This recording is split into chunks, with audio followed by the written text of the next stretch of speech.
Weight loss, जो लोग अपना वेट कम करना चाहते हैं, फैट कम करना चाहते हैं, इंचेस कम करना चाहते हैं और अपनी बॉडी को रीशेप करना चाहते हैं, आज हम लोग उसके बारे में बात करेंगे।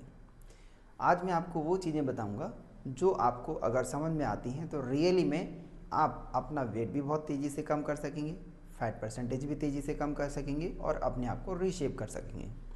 सबसे पहले देखिए, नंबर 1 इज़ थायराइड, हाइपोथायराइड। जिन लोगों का थायराइड डिस्टर्ब हो जाता है, यानी कि जो थायराइड ग्लैंड है वो स्लो वर्क करने लगता है, तो व्यक्ति का जो मेटाबॉलिज्म रेट है वो स्लो हो जाता है। इसका अर्थ जो खाना पीना पचने की जो प्रक्रिया है वो धीमी पड़ जाती है, जिसके चलते हुए उनको वेट लॉस करने में दिक्कत आती है, क्योंकि जितनी फास्ट तरीके से एनर्जी कन्वर्ट होगी वो यूज होगी तो वेट लॉस भी जल्दी होगा।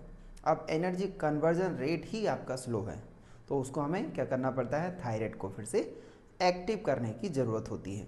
अगर थायराइड ग्लैंड को फिर से रीएक्टिवेट किया गया तो रियली में आप आसानी से अपना वजन कम कर सकते हैं। Number 2, stomach acid. आज बहुत सारे लोग ऐसे हैं जिनको एसिडिटी की समस्या होती है, लेकिन एक्चुअली वो एसिड रिफ्लेक्शन है। सही मायने में उनके स्टमक का जो एसिड है HCl वो कम हो जाता है, जिसके चलते हुए खाना एक लंबे समय तक पेट में पड़ा रहता है और वो लिक्विड फॉर्म में कन्वर्ट नहीं हो पाता है। जब खाना डाइल्यूट नहीं होगा तो आगे वो प्रोसीड नहीं हो पाएगा, फिर धीरे धीरे वही खाना हमारी बॉडी में फैट के रूप में स्टोर होने लगता है, वेस्ट मटेरियल के रूप में स्टोर होना शुरू हो जाता है। तो वहाँ पर हमें स्टमक का एसिड बढ़ाने की ज़रूरत है, ना कि घटाने की। सो इसको भी हम लोग आसानी से एक्टिवेट कर देते हैं ताकि फिर से हमारे जो स्टमक का एसिड है वो बढ़ जाए और अच्छे से खाना पीना पचना शुरू हो जाए। नंबर 3, इंटेस्टाइन की मूवेबिलिटी। जो हमारी इंटेस्टाइन है, अगर उसकी मूवेबिलिटी अच्छी नहीं है, यानी कि गति बढ़िया नहीं है, इंटेस्टाइन के अंदर जो म्यूकस मेम्ब्रेन है वो अपनी जगह पर नहीं है, तो व्यक्ति को गैस और कॉन्स्टिपेशन होगा। उस परिस्थिति में भी बॉडी को ना तो न्यूट्रिशन मिल पाएगा और ना ही आपका वेट कभी कम हो पाएगा, और उल्टा धीरे धीरे चीज़ें स्टक हो जाएंगी। शरीर में भारीपन, वेट बढ़ना, फैट बढ़ना, ये सब चीज़ें देखने को मिल सकती हैं। नेक्स्ट आता है लीवर।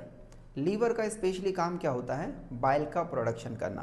किस लिए चाहिए होता है, जब जब हम चिकनाई का इस्तेमाल करते हैं, यानी कि फैट यूज करते हैं, ऑयल यूज करते हैं, तब तक हमारी बॉडी के अंदर लीवर बाइल का प्रोडक्शन करता है ताकि फैट को ब्रेक किया जाए।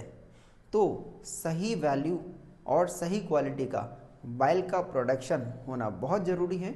अगर नहीं होता है तो बॉडी तो छोड़िए, लीवर भी अपने आप में फैटी हो जाता है, तो उस परिस्थिति में वेट और फैट बढ़ता है, साथ साथ धीरे धीरे ब्लॉकेज भी हो सकती है। तो हमें लीवर को भी एक्टिवेट करना होता है। अब आता है गॉल ब्लैडर का।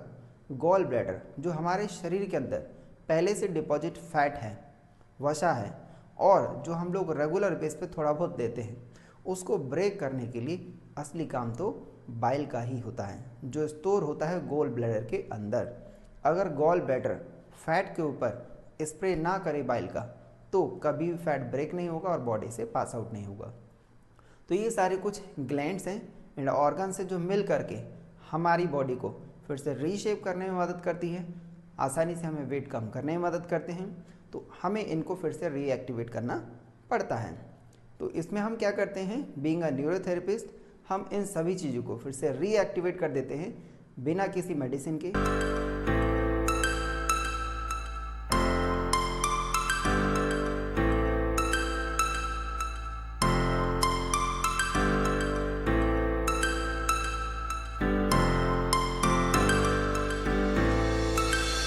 Start frozen to the sky and summer.